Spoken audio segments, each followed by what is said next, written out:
Thank you so much. I can't tell you how grateful I am to be together with you and the chance to brainstorm and to say how much we need.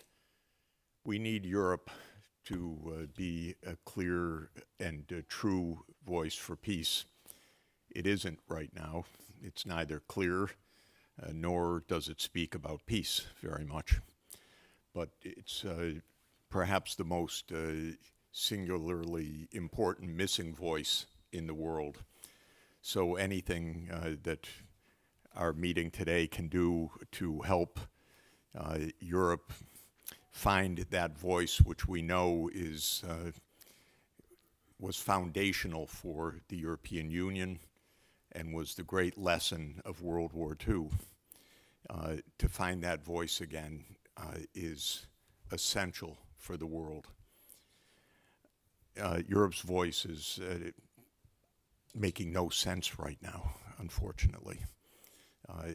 There's no clear speaking about almost any issue in the world. And it's having quite a devastating effect on Europe itself, obviously. The European economy is at best stagnant, but I think that's an illusion. The European economy, unfortunately, which I regard as the most successful economy in the world in terms of producing a quality of life that the world should be amazed at, cannot support this quality of life with the current strategy, with the current geopolitics, and with the current economic strategy. It's not merely stagnation, it's actually decline, because Europe does not understand its place in the world economy, either its place in world society right now. There was a story either yesterday or today, I've lost track on the plane flight over, in the Financial Times, implying how Chancellor Merz made a big mistake by saying that the US had humiliated itself in the Iran war. And the point of this Financial Times article was that he did not sufficiently abase himself. He broke his code. In other words, he told the truth.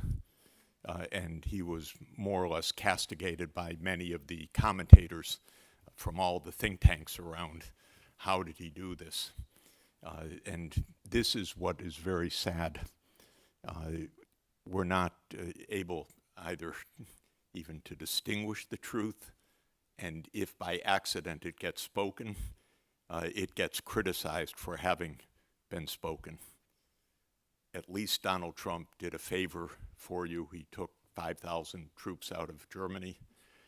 If Germany would say, thank you very much, take the rest, Europe would be much better off because Europe remains an occupied continent 80 years after the end of World War II, occupied mentally and occupied physically by the United States. The US is not protecting Europe. The US is confusing Europe. The US is causing Europe to abase itself, to break all the normal relations that Europe should have with the rest of the world, to be completely confused about what's right and wrong. Just speaking as an economist, absolutely the most natural economic connection you can imagine is Russia and Europe. These are two complementary economies. When you study international trade, you learn a theory that was developed by great Swedish economists more than 100 years ago, Heckscher and Ohlin, about what makes trade. And one thing that makes trade is different factor proportions. If one place is relatively land scarce and people rich, and another place is land rich and relatively people scarce, they will trade very productively. And that's one of the mistakes that Europe has made that is fundamental. It broke the most natural trade relation with Russia. And it's determined every day to make sure it's a permanent suicidal break, which is incredible because it seems there are no economists here in Brussels to say some basic truth. What are you doing? This is crazy. It absolutely is completely wrong-headed. But Europe is, because of the confusions caused mainly by the United States, as I'll emphasize, Europe is making mistakes vis-a-vis China. It's making mistakes vis-a-vis Russia.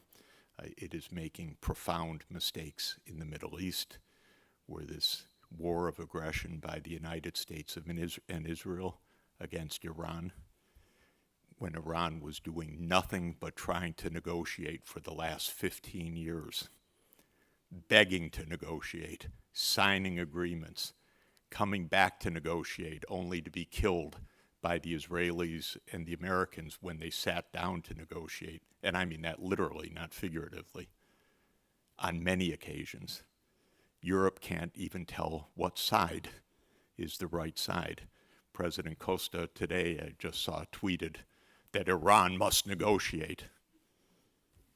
Excuse me, the United States and Israel launched this war.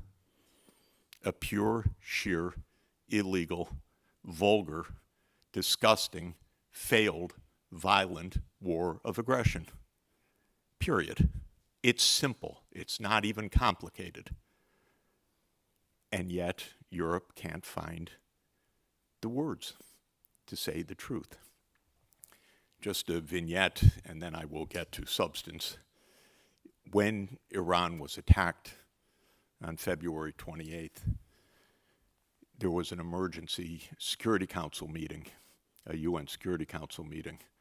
I was asked by several delegations to testify that day because I had been following these events very, very closely up to the moment of the attack. When I got there, par for the course, the chair was the UK, and they said, Professor Sachs cannot speak. Thank you very much. We won't have Professor Sachs speak, so I was not allowed to speak. But I sat down and listened. Well, this was the day that Iran was attacked. A killing of the leadership of the supreme leader and of top government officials and mass bombing.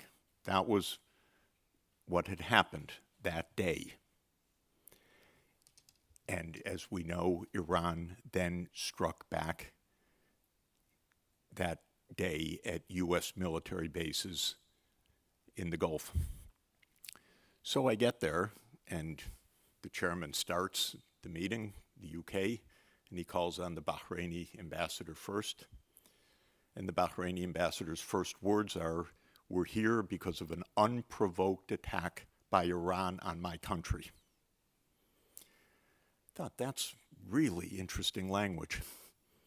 If George Orwell had written that, you would have put down the book and said, this guy's a miserable novelist. But he went on about the unprovoked attack, the day that Israel and the US started a war of aggression against Iran. I could not believe what I heard. I could understand it a little bit because I had been in Bahrain just a few weeks earlier, and the mindset, as I tried to warn them then, and I failed, was going to get them into a lot of trouble. But then came the French ambassador. "We are here to condemn the unprovoked attack by Iran against the countries of the Gulf." And this went on through every member of the European Union. The Greek ambassador said the same. Of course, the British ambassador doubled down. Britain will never fail us in this regard. But basically, 9 countries attacked Iran for unprovoked war. They happen to be the ones where the United States has military bases or uses the military bases of the national government.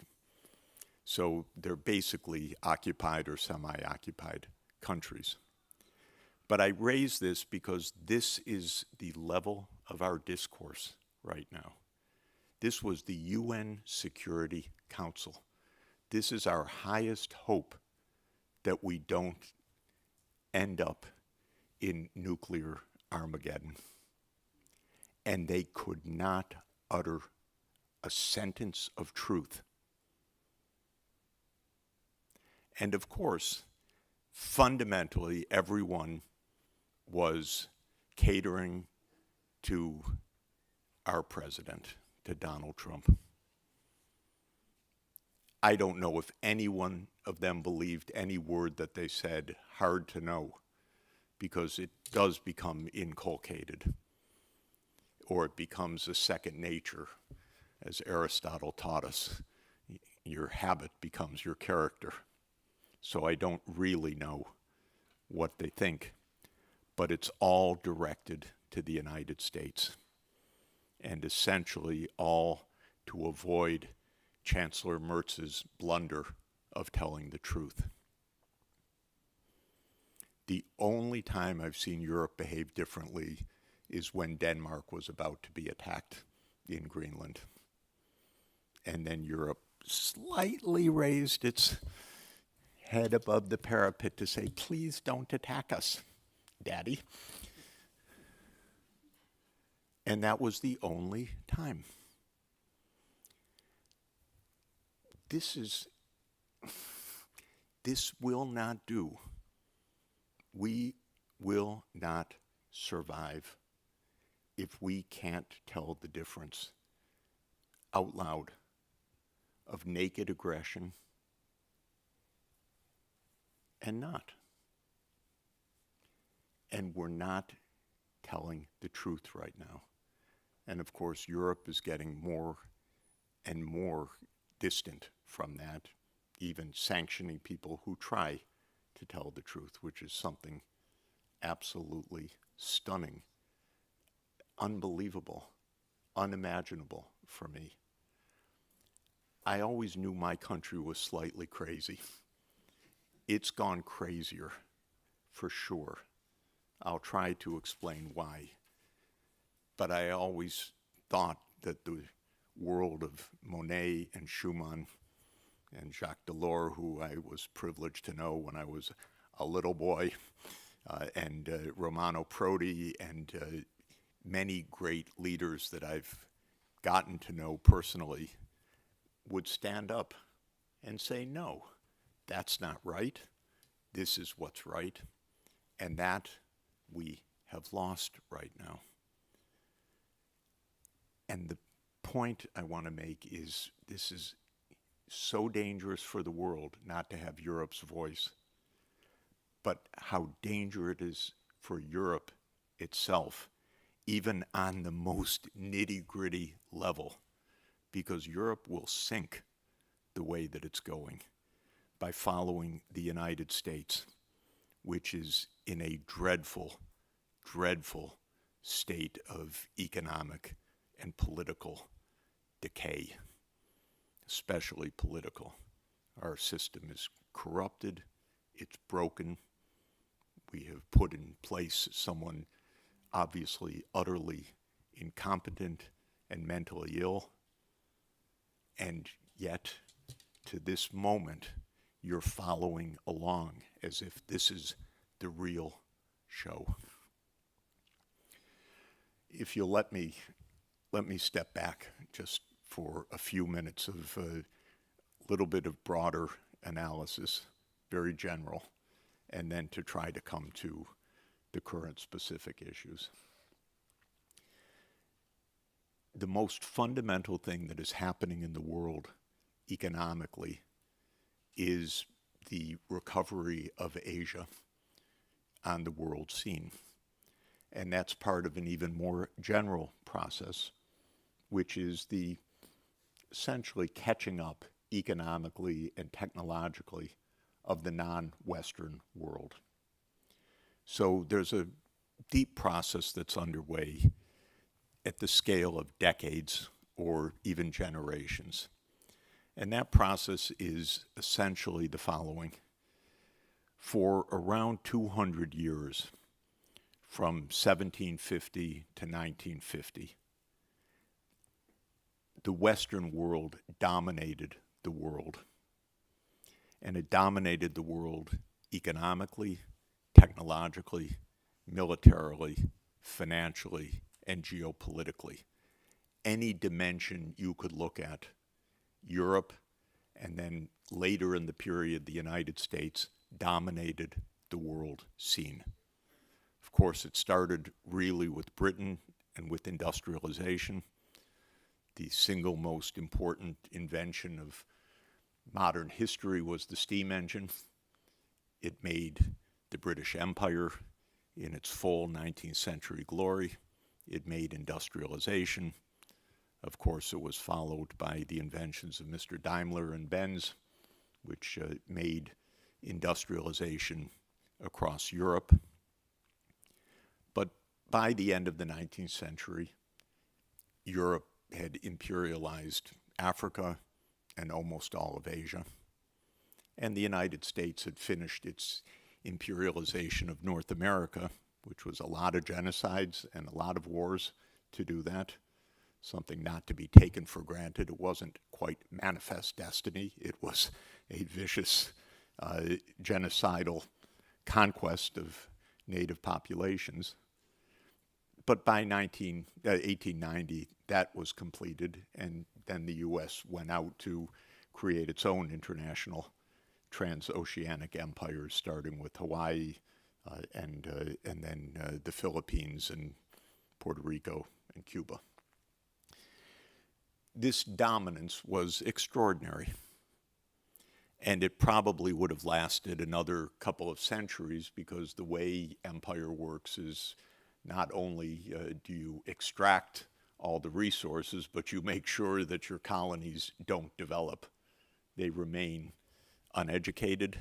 They remain with infrastructure that only goes to the mines or to the plantations, but not to serve the local populations. And so the dominance of empire would have continued for quite a while. But of course, Europe succumbed to two civil wars, two absolutely devastating, brutal civil wars. And without World War I and World War II, I think if you wrote counterfactual history, my guess is that European imperialism would have lasted probably another century or so. The wars came, and at the end, the U.S. essentially took over from the European empires. In some cases, literally fighting the imperial wars in Indochina when France retreated. The U.S. was rather clever, by the way, led in this period by our greatest president, and I think he was truly one of the great statesmen of history, Franklin Roosevelt. But he was also clever, which is that Lend-Lease was a lease, not a gift. So Britain was bankrupt by the end of World War II, and the United States said, thank you very much, we'll take your empire now, including military bases all over the world, and including, of course, the role. Britain taught the United States everything it knows, and Britain is a very ruthless political culture. It is the most violent country in the world of the 19th century. It would have remained so today. It's the greatest cheerleader of war that we have on the planet, even more than the United States itself. But it can do very little harm these days. But it still has great delusions of empire. It taught the United States what it knows. It even did some trial runs in Iran in 1953 because the overthrow of the Iranian democracy was entirely a joint venture of Britain and the United States.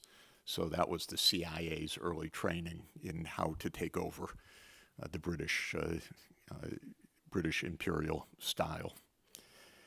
This dominance, however, also came with the end of the European empires. And that made a profound difference for the world. Because when the European empires retreated, and especially when the People's Republic of China was established after the devastation of Japan's invasion, it enabled the beginning of a catching up period by the formerly dominated colonies. And that's a basic economic process, which we call convergence. Normally, countries that are behind other countries in technology or capital intensity tend to grow faster than countries that are ahead because they have more that they can borrow, they have more that they can copy, they can attract capital because the productivity of capital is higher when it's scarce than when it's already abundant. But imperialism breaks that. An empire keeps its colonies repressed, but when the imperial pressure is removed, then the catching up process can occur. So even with the US taking over a network of military bases around the world, largely from Britain or copying from Britain, and creating the largest archipelago of overseas military bases in world history by far, countries were still able to begin to breathe. And the most important reality was that starting in the 1950s, Asia began to achieve economic development. And that's measured traditionally by the GDP per capita, which grew in Asia already starting from the 1950s faster than in Europe and the United States. And when China began its real reforms after the first 30 years of very shaky start of the PRC, because a lot of things happened, the Cultural Revolution, the Great Leap Forward, and many difficult instabilities. But when China's reform began in earnest in the late 1970s under Deng Xiaoping, the growth rate of China rose to 10% per year. And that means that the Chinese economy was doubling every 7 years. And that occurred for 40 years. So China achieved around a 40-fold increase of its economic output. And by doing so, it became the largest economy in the world. And Asia overall achieved this kind of economic development. And other countries as well. And Russia, after the end of the Soviet Union, had a calamitous 10 years. I was a witness to a lot of it. The most important thing I tried to do was to rather naively get the West to help Russia. That was my assignment. I failed miserably because I did not understand at the time that what I thought was the greatest opportunity for world peace was viewed as the greatest opportunity for unipolarity. Instead, the U.S. had no interest in a revived, stable Russia. It had every interest in a crushed and perhaps divided Russia, as Kaja Kallas dreams openly to this day that maybe Russia will be broken apart in pieces. That was the American policy objective. In any event, Russia, starting around 2000, began also a quite swift economic advance. Incidentally, at the time, based on strong trade with Europe. Very natural two-way trade between Russia and Europe, mutually beneficial. This was a good period for both sides. And the point that I'm making is that economically, the world rebalanced considerably. In 1980, I just looked up the data, if you add the gross domestic products of the Western countries, the US, the European Union, UK, and Canada, it was about 55% of world output. Today, it's around 30% of world output. And a lot of the increase is Asian increase, which went from around 30% of world output in 1995 to 50% of world output in 2025, a 20 percentage point increase of share. All of this is very important for two reasons. At an economic level, without question, we are in a multipolar world in which the Western dominance is over. It was an artificial dominance. It came because of lots of historical accomplishments and accidents that put Europe into a technologically dominant position in the world by, as I said, the middle of the 19th century, certainly, but even as early as 1750, I would say. But that was an accident of history that basically ended in the second half of the 20th century, slowly, step by step. For me, I've been studying this for 50 years now.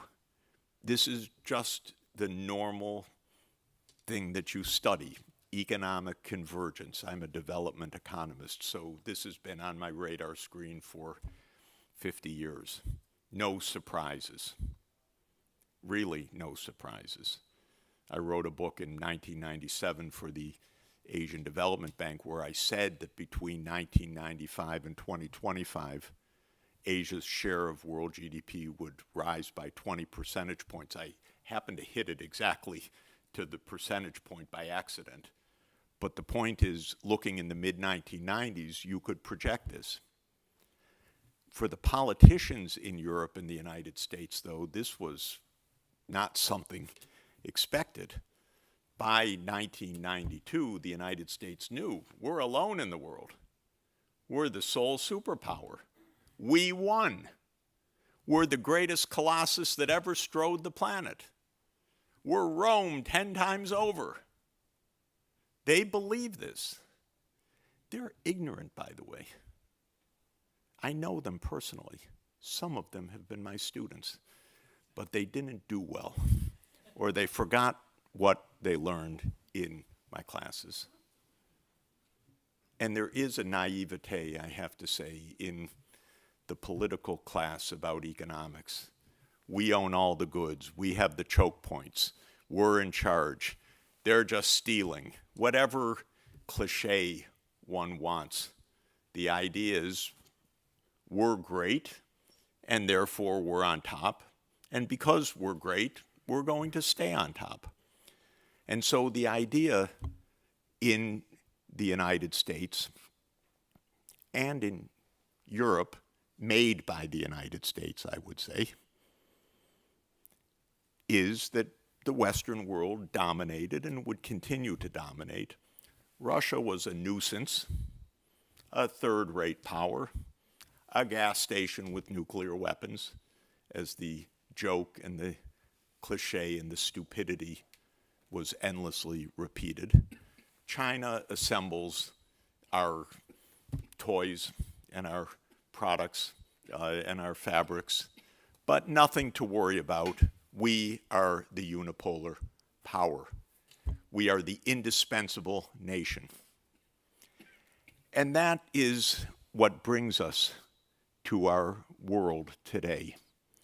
There is a fundamental gap between understanding and reality. And that gap is what can get us all killed. The gap is widened because we have absolutely the most stupid, incompetent, unstable, probably demented leader. The last one was just demented. This one adds many other features. I'm only speaking clinically. So the gap is very, very large right now. what does the United States think that it's doing in general? There's been a playbook basically since 1945. And the playbook is we will be number one and we will stay number one. And in 1945, these geniuses thought we have the atomic bomb and we'll have that monopoly for 30 years, and that will be our key. Like most such predictions, that prediction lasted 4 years till the Soviet Union developed its atomic bomb. Then Edward Teller said, well, we'll have the thermonuclear bomb and that will give us a monopoly. That one lasted a few months. Mr. Sakharov and his colleagues were very, very clever indeed, as there are clever people all over the world. So there are no choke points. NVIDIA is not a choke point. ASML is not a choke point. There are no choke points in technology. People learn, they innovate, they study, they reverse engineer. Yes, they steal, like all of our countries do. That's how economic development works. Ideas spread, they diffuse. And these days they diffuse very rapidly because there are a lot of smart people around in all places, by the way. And there's no monopoly on intelligence, and there's no monopoly on training, and there's no monopoly on technological expertise. But since 1945, the goal was hegemony, primacy, dominance, unipolarity, you name it. The Cold War got in the way and nearly brought us to extinction in October 1962.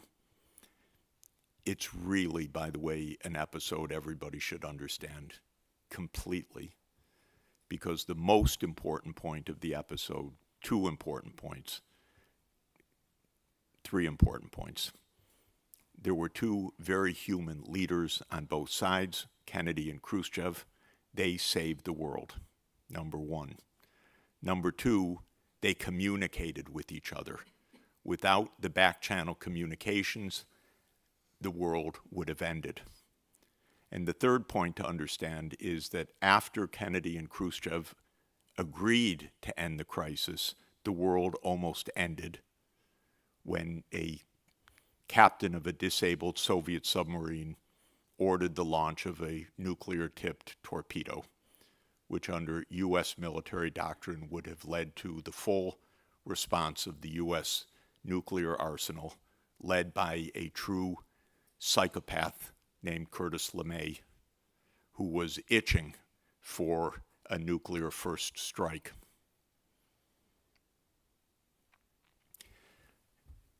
Well, we survived, not quite by a miracle. We survived by the humanity of Khrushchev and Kennedy and the diplomacy of Entente and the prayers of Pope John the 23rd. And somehow we got, and his encyclical, which he had hand-delivered to Khrushchev and Kennedy, somehow the world got through on a human basis then. And then arose the greatest statesman of our time, reviled in his home country. I'm speaking of President Gorbachev, the greatest man of peace in modern times. Maybe he blundered in many ways, but he was the true man of peace, because he said this Cold War needs to end and we're not going to fire any shots in the process. And he let the whole thing happen. And I witnessed it firsthand, and it was something you would never see in expect to see in a lifetime. I'll tell you just one moment, another vignette. I was advisor to the Polish Solidarity Movement in 1989, and happened to find myself very deeply involved in the political transition to a democratic government in Poland. I helped design the economic side of the equation. And one day I was back in Boston, and I called Adam Michnik, who was one of the leaders of Solidarity, who was negotiating with Jaruzelski, with the president of Poland, the communist president. And Adam Michnik said to me, do you know who I just spoke to? I said, no. He said, I spoke to President Gorbachev. He called me. I said, he did? Yes, he called me. He said, you young fellows should be in the government. And I told President Jaruzelski that. Gorbachev was brokering the democratization of Eastern Europe. And he was offering peace, the European common home from Rotterdam to Vladivostok. And he meant it. And it was the greatest gift that the world could imagine. A nuclear superpower saying, we put down our weapons, we put down our missiles, we end our military alliance, we just want peace. That's what was on offer in 1990 and 1991, and I became an advisor to Gorbachev in 1991, just before the putsch, and I became an advisor to Yeltsin in the fall of 1991. And Yeltsin was exactly the same way. We just want peace. One point everyone should understand, because it's very propagandized. German unification was based on no NATO enlargement, period. Unambiguously so. As many times as it's denied, they're liars. Because when Helmut Kohl spoke to Gorbachev on February 10, 1990, he said, we will not take advantage of you with German unification. NATO will stay in its place. And a month ago, Paul Keating, the former Prime Minister of Australia, just gave me a call out of the blue to speak. And he told me, Jeff, just after the February meeting, I was with Helmut Kohl. And I asked him, I said, Helmut, you got German reunification agreed. What was the quid pro quo? And Kohl said to me, Paul Keating says, no NATO enlargement. It's straightforward. It's repeated 100 times in documentary records and speeches by Genscher, in memoranda, in speeches by the head of NATO.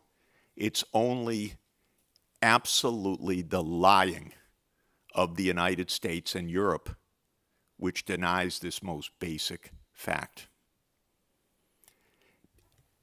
Even aside from the legalities, by the way, NATO expansion was a terrible idea because of the provocations it would create. But it was also a commitment that it wouldn't happen, and a very clear commitment. And I don't want to keep us completely back in history, but it's worth your watching a remarkable interview when we used to have real television in the United States, and you could actually have an intelligent debate. I mean, on the mainstream media. There are lots of wonderful outlets now, but they're not the broadcast media. But we had a public television, and we had two wonderful reporters, McNeil and Lehrer, and they had a news hour where they would do a detailed interview. And in 1994, they interviewed Jack Matlock, who was the last U.S. ambassador to the Soviet Union, and Henry Kissinger. And the question was, should NATO enlarge? And Ambassador Matlock said, no, we're just developing normal relations with Russia. Why should NATO enlarge? And it could upset things, and we have a process, we're building trust. No. If something happens in the future, we may reconsider, but no. So McNeil turns to Kissinger. Should NATO enlarge? Yes, of course it should enlarge. Why, Mr. Kissinger? Well, it should enlarge. There's this no man's land in Central Europe. Well, are the Russians a threat? No, they're no threat. Could this provoke Russian anxiety or antagonism? Yes, absolutely. Well, then why do you call for NATO enlargement? And Kissinger says, it's worth watching, it's remarkable. He says, if you can't antagonize them when they're weak, what are you going to do when they're strong? It is like Thucydides and the Athenian generals telling the Melians, we're going to destroy you.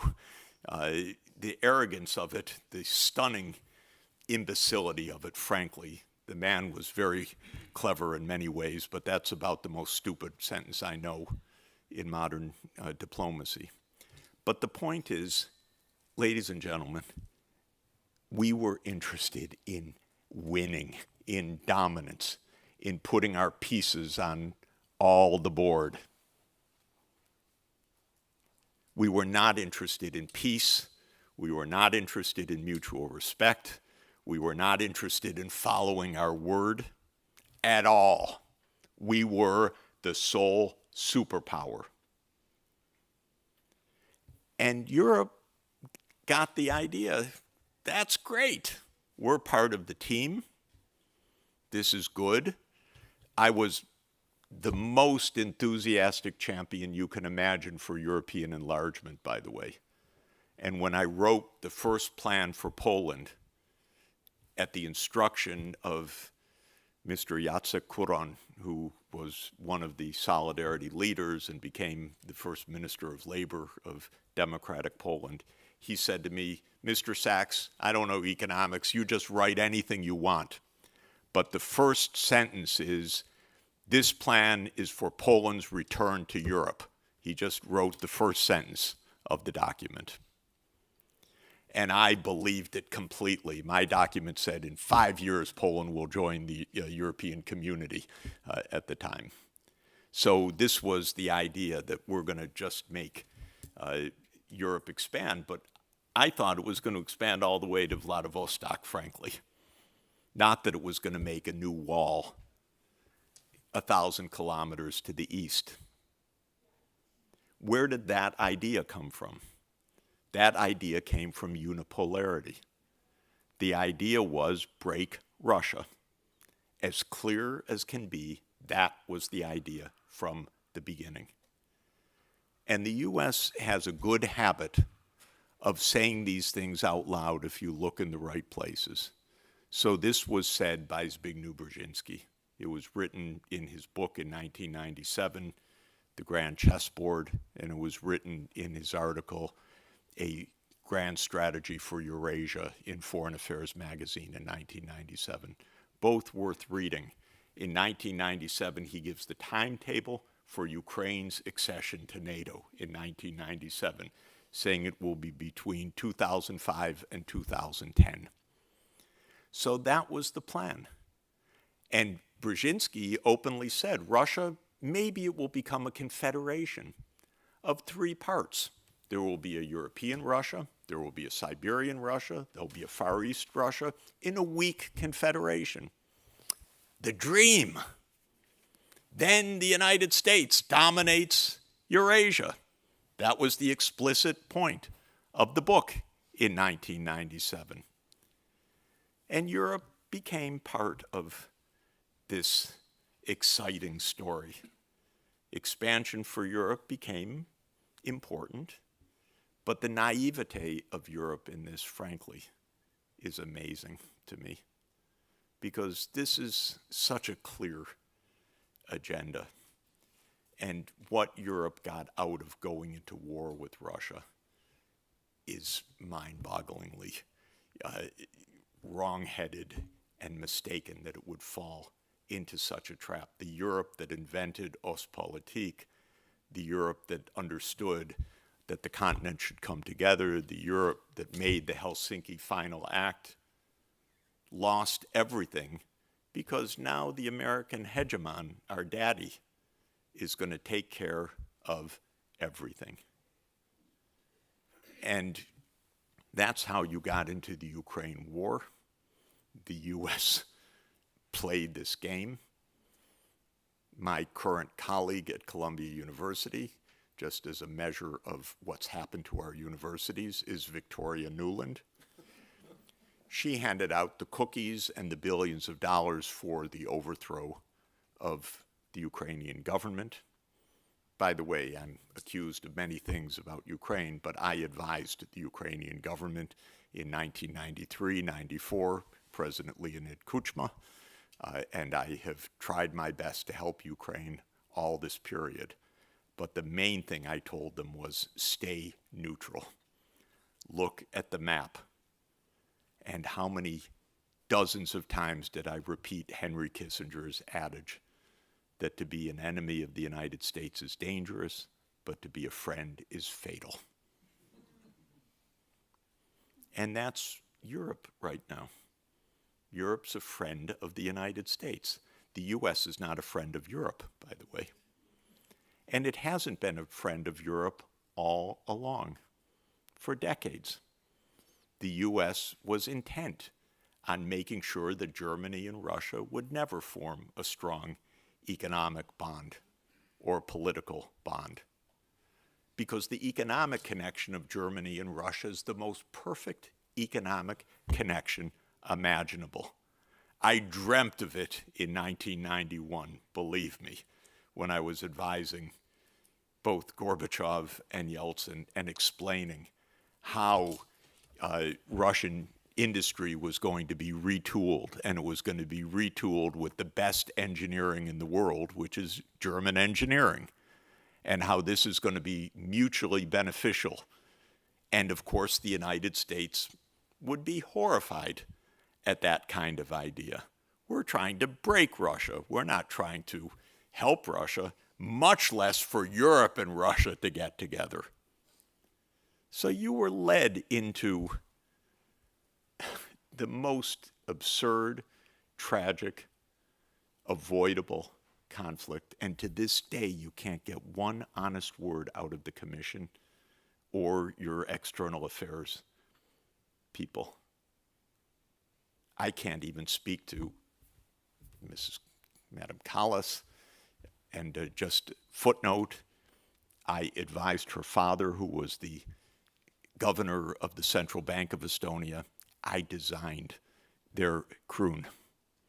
It was one evening in a bar in Tallinn, and we spoke for a few hours about, I explained how a currency board works, and the next morning, Prime Minister Mart Laar said, we'll do it, and they did it the next month, and it was a stable currency for the next 15 years till they joined the euro.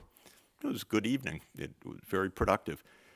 They gave me a high national honor, and your external affairs leader will not even speak to me, and hasn't agreed to. Mr. Borrell fired me summarily the day that I said that Nord Stream was destroyed by the U.S. We don't know. Maybe the Ukrainians with the U.S. help did it. I'm not sure. I tend to think that it was just the U.S. It was a pretty complicated operation. But the day that I said that, Borrell said, we don't talk anymore. So this is a strange situation of no truth. One thing to alert you to that I'm going to talk about the current moment. From the Russian perspective, the approach of NATO was not good. It means U.S. bases and weapon systems on the border. And already by 2004, it was in the Baltics and on the Black Sea. And they had read Brzezinski's book too. They knew the timetable, and President Putin said at the Munich Security Conference in 2007, stop now. Do not go further. We get it. You've already expanded. You've already violated every promise you made. 7 more countries in 2004. Stop. Of course, the United States doesn't stop. It has its project. And so in 2008 in Bucharest, the commitment was made. You can watch the death of Europe from the first day to the second day of that conference when Chancellor Merkel says, I give in. I blocked a map, it was called a plan for accession to NATO, but I'll agree to the final statement that Ukraine and Georgia will become members of NATO. She writes it in her memoir that she knew that this was the path to war with Russia. But the point that I want to add is that in 2003, the US unilaterally abandoned the anti-ballistic missile treaty. 2002 or 2003. Maybe 2002. Anyway, somebody could check it. This was a very, very decisive event because that was a great stabilizer. And the US started to put in the Aegis missile systems, first in Poland, then in Romania, and it would not even commit not to put them into Ukraine. And so from the Russian point of view, this is just evidence. You want a decapitation strike. Would the US ever make a decapitation strike? Well, yes, obviously it would. And the Russians were rightly very upset about another unilateral action by the United States of destabilization. Then the coup, then the Minsk agreements, and Europe just behaved miserably at every single stage, couldn't tell the truth, wouldn't see the Russian side at all, wouldn't engage in diplomacy at all, wouldn't defend the Minsk agreements, as both Hollande and Merkel have subsequently said, the agreements that would have stabilized the situation in Ukraine by giving autonomy to the Donbas region. No, they blew it off because the US was not interested, and Europe does what the US says. That's the basic point. And this has gone on basically until today. The war in Ukraine could have easily been avoided at any moment. Up until February 2022, the invasion could have been avoided. I begged Jake Sullivan in December 2021, just say NATO's not enlarging, avoid the war. Jake Sullivan, who's not very clever in my book, said, oh, there's not going to be a war, Jeff. Don't worry, there's not going to be a war. That's what I heard in an hour of begging, avoid a greater escalation. They don't know how to do it. And then in April, an agreement was nearly reached. And Michael von Schulenburg, who's here, has written the absolute most wonderful account of the end of those negotiations, which the US and UK nixed and told the Ukrainians, don't sign an agreement. That's true, by the way. As much as it's denied, it's absolutely true. And I was curious enough, I flew to Ankara to speak to the Turkish diplomats, and they gave me a full account. And one day, the Ukrainians just said, no, we're not negotiating anymore. Just walked out. And this is what Europe is fighting for? Is there just one iota of recognition and honesty about what this is? And when Michael and I were in the Vatican in the spring of 2022, saying, stop the fighting, because nothing good can come out of this.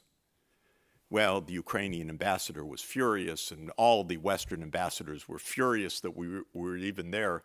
And had they followed what we wrote, and I wouldn't change a word, Michael, from what we wrote, not a word, it would have saved probably 1 million Ukrainian lives, probably another 1 million casualties. But Europe is standing up for Ukraine by killing all the young men and maybe even deporting the people in Europe right now, which is against international law, by the way. But everyone's flirting with get these people back to Ukraine so they can die on the front line because we need to keep them fighting for a little bit longer while our remilitarization takes hold. Can anyone believe how this is going? Come on. This is absolutely unacceptable. Let me just say a few words about Iran and what's happening right now, and then we'll stop for discussions.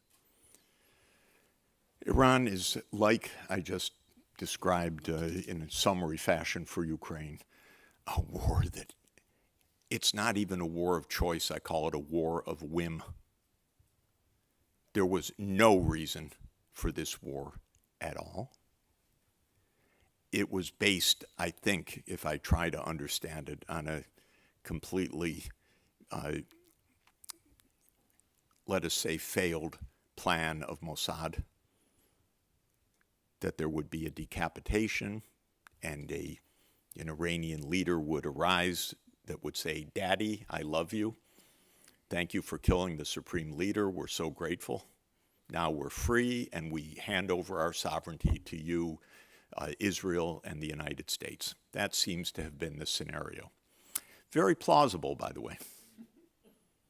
But that seems to be what happened. So what is this war about? It's not about nuclear weapons.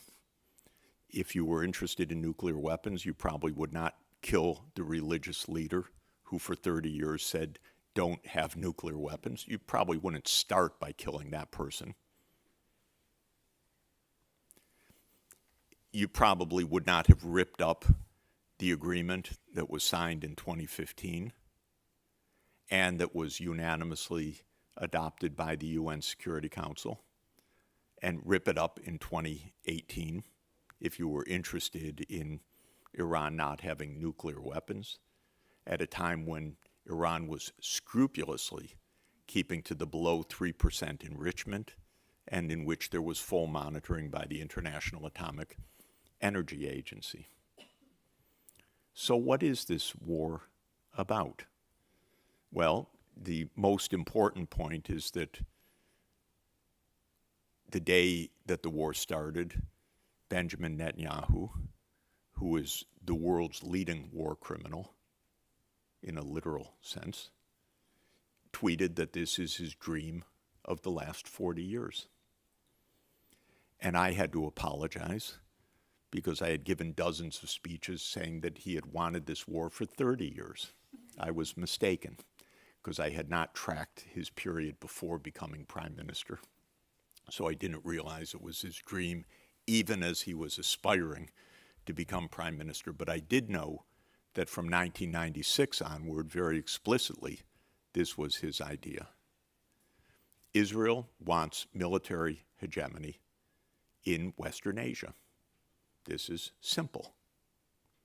It's not a secret. And the idea is twofold.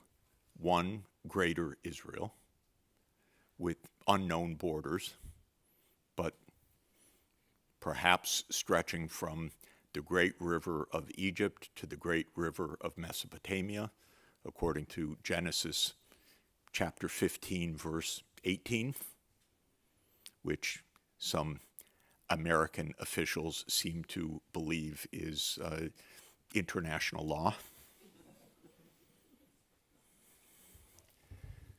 Or something like that. Right now, there are about 8 million Israeli Jews, about 7.5 million, and something like 8 million Palestinian Arabs in this land.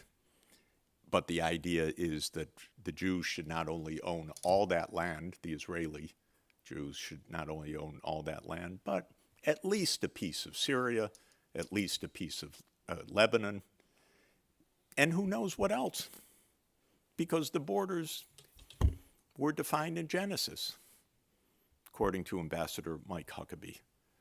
They certainly weren't defined anyplace else, according to the United States and Israel, because they've never stated what their borders are, just greater Israel. So that's been the idea. And the nasty, pesky problem of all those Palestinian Arabs, well, you have to kill them, or expropriate them, or exterminate them, or ethnically cleanse them. That's not so hard. It's all in the book of Joshua.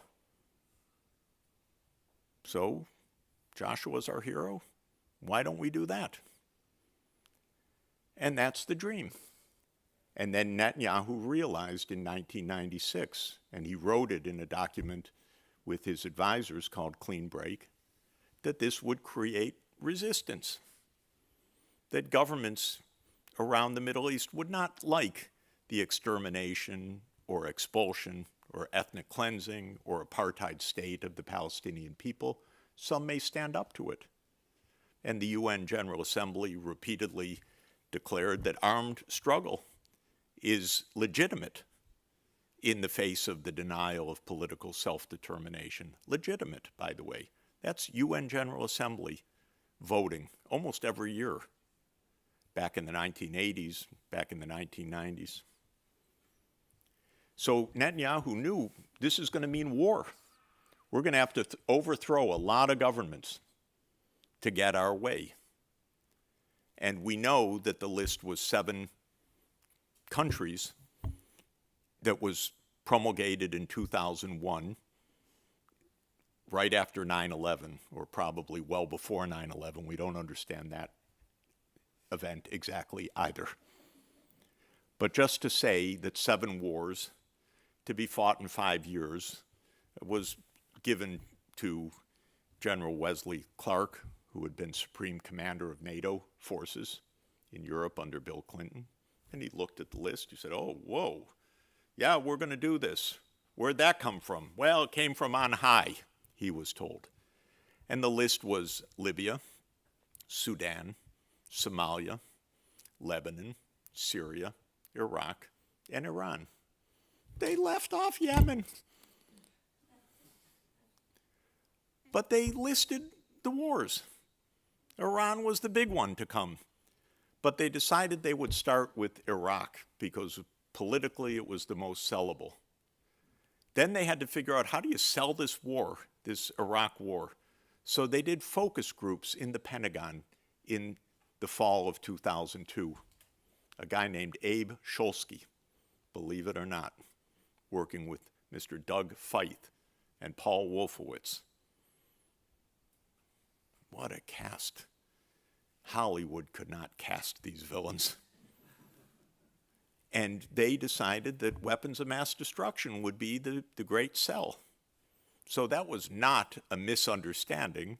That was a PR operation. A pretty damn flimsy one, I would say. Watching Colin Powell that day, I said, that guy's lying on national television, which was, I didn't feel great about it, but it did not seem right to me, what he was saying. And of course, it turned out to be worse than I thought. It wasn't a misunderstanding or bad intelligence. It was a PR operation. Anyway, the war in Iran has been on the books for a long time because the U.S. toppled Iraq. The U.S. toppled Muammar Gaddafi, right according to plan, not according to the timeline, but according to plan.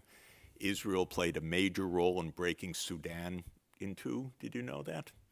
Israel played a major role in the South Sudanese insurrection. Insurrections are organized affairs, by the way. They are not spontaneous uprisings. They are expensive. They are produced by the CIA or Mossad or other intelligence agencies. People need guns, they need training, they need logistics, they need intelligence, they need munitions. These don't just come out of nowhere, ladies and gentlemen. So these wars were concocted, and Iran was the last case. And Netanyahu tried to convince every president from Clinton onward, go to war with Iran. And Donald Trump brags. He says, every president before me didn't do it, but I did it. This is absolutely accurate. You are the stupidest, most incompetent. You bought it.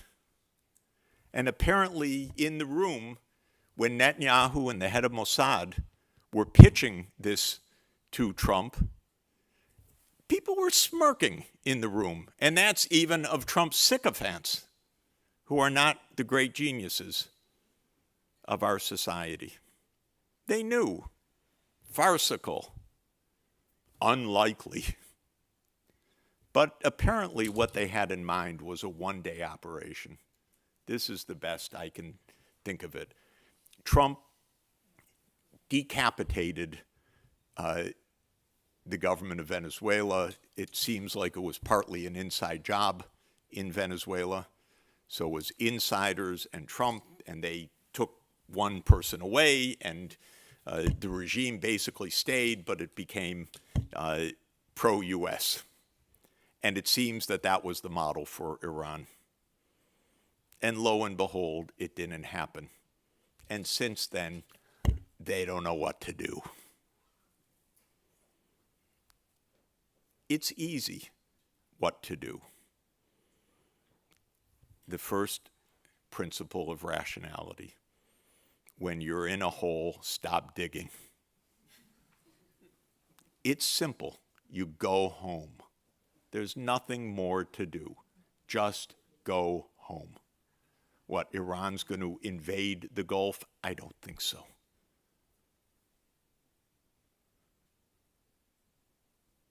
No, they're not. They never were. They're trying to survive, thank you. And they will survive. This was a lunatic operation led by two madmen, Netanyahu and Trump. I can tell you, inside our government, we have no process anymore. This is a one-person show, actually. This isn't even the madness of the CIA. I actually think there's good reason to believe the CIA did not believe in this, which is unusual because they believe in a lot of crazy things. But I think this one is really Trump and Netanyahu. And Israel wants this war to start every day, and it probably will. And maybe yesterday was the start of the shooting. If it happens, there will be devastation for the world that will last for many, many years if we're lucky to escape ultimately World War III out of this. But Iran has absolute deterrent capability. Iran will shoot back. Iran will, when attacked, will attack back. And nothing that the US or Israel